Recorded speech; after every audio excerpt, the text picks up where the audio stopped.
140 ಜನ ಇದ್ದಾರೆ. 140 ಜನದಲ್ಲಿ 100ಕ್ಕಿಂತ ಹೆಚ್ಚು ಜನ 5, 6, 8, 9 100ಕ್ಕಿಂತ ಹೆಚ್ಚು ಇದ್ದಾರೆ. 3 ಬಾರಿ ಬೇರೆ ಪಕ್ಷದಿಂದ ಬಂದು ಸೇರ್ಕೊಂಡವರು ಇದ್ದಾರೆ ಮಲೆ ಮೈಸೂರು ಭಾಗದಲ್ಲಿ. ಅವ್ರಿಗೂ ಎಲ್ಲ ಏನಾದರೂ ಮಾಡ್ತೀವಿ ಅಂತ ಆಶ್ವಾಸನೆ ಹಿಂಗೆ ಕೊಟ್ಟಿರ್ತಾರೆ. ಇಂಥ ಸಂದರ್ಭದಲ್ಲಿ ನಮ್ಮ ಕೊಡಿ ಅಂತ ನಾವು ಕೇಳೋದು. ನೀವೇನಾದರೂ ಪ್ರಯತ್ನ ಮಾಡ್ತಾ ಇದ್ದೀರಾ? ಹಾಗೆ ಹೊಸಬರಿಗೆ ಅವಕಾಶ ಕೊಡ್ತೀವಿ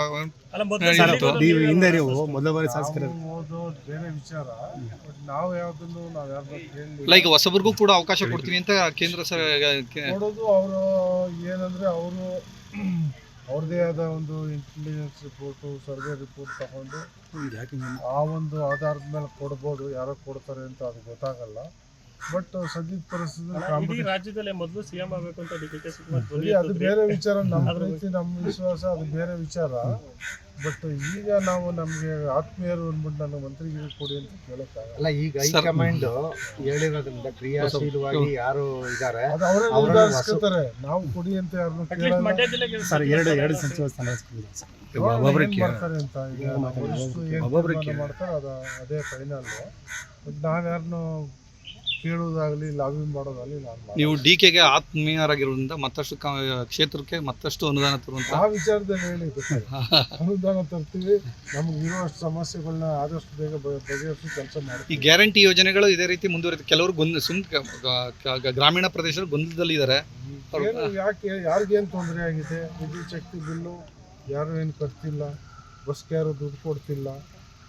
2,000 ರೂಪಾಯಿ ಅಕೌಂಟಿಗೆ ಬರ್ತಾನೆ ಇದೆ. ಅಕ್ಕಿ ಕೊಡ್ತಾನೆ ಇದ್ದೀವಿ.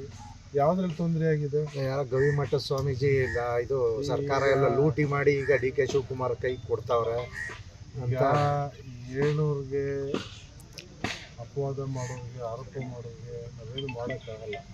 ಅದಕ್ಕೆ ಅಂತ ಹುಟ್ಟಿರ್ತಾರೆ. ಅವ್ರಿಗೆ ಅಪವಾದ ಆರೋಪಗಳು ಮಾಡ್ತಾರೆ.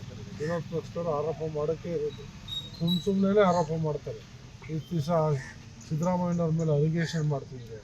ಸಿದ್ದರಾಮಯ್ಯ ಇಳಿಸ್ಬಿಟ್ರು, ಅವ್ರಿಗೆ ಅನ್ಯಾಯ ಮಾಡಿಬಿಟ್ರು, ಹಿಂದುಳಿದವ್ರಿಗೆ ಅಂತ ಸ್ಟೇಟ್ಮೆಂಟ್ ಕೊಡ್ತಾರೆ. ಅವ್ರಿಗೆ ನಾಚಿಕೆನೂ ಇಲ್ಲ, ಮರ್ಯಾದೆನೂ ಇಲ್ಲ. ಹಿಂಗೂ ನಾಲ್ಕು ತಿರುಗ್ತದೆ, ಹಿಂಗೂ ತಿರುಗ್ತದೆ. ಏನು ಮಾಡ್ಬೇಕು? KPCC ಅಧ್ಯಕ್ಷ ಸ್ಥಾನಕ್ಕೆ ಪೈಪೋಟಿ ನಡೀತದೆ. ಪೈಪೋಟಿ ಅಂತೇನಿಲ್ಲ, ವರಿಷ್ಠರು ತೀರ್ಮಾನ ಮಾಡ್ತಾರೆ. ಅದು ಕೂಡ ಅಂತಿಮ ಆಗ್ತದೆ ಸದ್ಯದಲ್ಲಿ. ಸರ್, ತಡರಾತ್ರಿ DK ಶಿವಕುಮಾರ್ ಮಂಡ್ಯ ಜಿಲ್ಲೆಯ ಶಾಸಕರು ಸಭೆ ಮಾಡಿದ್ದಾರೆ. ಏನೇನು ಚರ್ಚೆ ಆಗಿದೆ ಸರ್? ಸಭೆ ಅಂತ ಏನಿಲ್ಲ. ಅದು ನಾನಂತೂ ಅಲ್ಲೇ ಇರ್ತೀನಿ ಪಕ್ಕದಲ್ಲಿ. ನಮ್ಮೆಲ್ಲ ಸಚಿವರು, ನಮ್ಮ ಇನ್ನೊಂದು ಶಾಸಕರು, MLC ಎಲ್ಲ ಬಂದರು, ಭೇಟಿ ಮಾಡಿ ಡೆಲ್ಲಿಯಿಂದ ಬಂದ್ರಲ್ಲ. ಅವ್ರು ಸ್ವಲ್ಪ ಬರೋದು ಫ್ಲೈಟ್ ತಡ ಆಯಿತು. ರಾತ್ರಿ ಬೇಗ ಬರೋದಿತ್ತು. 1:15 ಆಗೋಯ್ತು ಅದು ಬರೋಷ್ಟಲ್ಲಿ. ಹಾಗಾಗಿ ಕ್ಯಾಶುವಲ್ಲಾಗೆ ಮಾತುಕತೆ ಮಾಡ್ಕೊಂಡು ನಾವು ಬಂದು. ಎಷ್ಟು ಜನಕ್ಕೆ ಸಿಗ್ಬೋದು ಸರ್ ಈ ಸಲ ಮಂಡ್ಯ ಜಿಲ್ಲೆ? ಫಸ್ಟು ನರೇಂದ್ರ ಸ್ವಾಮಿಗೆ ಕೊಡ್ತೀವಿ ಅಂತ ಹೇಳಿದ್ರು, ಕೊನೆ ಕ್ಷಣದಾಗ ಕೈ ತಪ್ಪಿತ್ತು. ಈ ಸಲ ಸಿಗುತ್ತಾ ಸರ್? ಯಾರಿಗೆ ಕೊಡ್ತಾರೆ? ನೀವೇನಾದ್ರು ಲಾಬಿ ಏನಾದ್ರು ಮಾಡ್ತಾ ಇದ್ರಾ? ನಾನು ಲಾಬಿನೂ ಮಾಡಲ್ಲ, ನಾನು ಕೇಳೋದು ಇಲ್ಲ. ನನಗೆ ಅಂತ ಆಸೆನೂ ಇಲ್ಲ. 2 ಸೀಟ್ ಸಿಗ್ಬೋದಾ ಸರ್? ಈಗ ಎಷ್ಟು ಜನಕ್ಕೆ ಸಿಗ್ಬೋದು ಮಂಡ್ಯ ಜಿಲ್ಲೆಯಿಂದ ಪ್ರಾತಿನಿಧ್ಯ? ಎಷ್ಟು ಜನ? ಒಬ್ಬರಿಗಂತೂ ಸಿಗುತ್ತೆ. 2 ಸಿಕ್ಕಿದ್ರೆ ಲಕ್ಕು.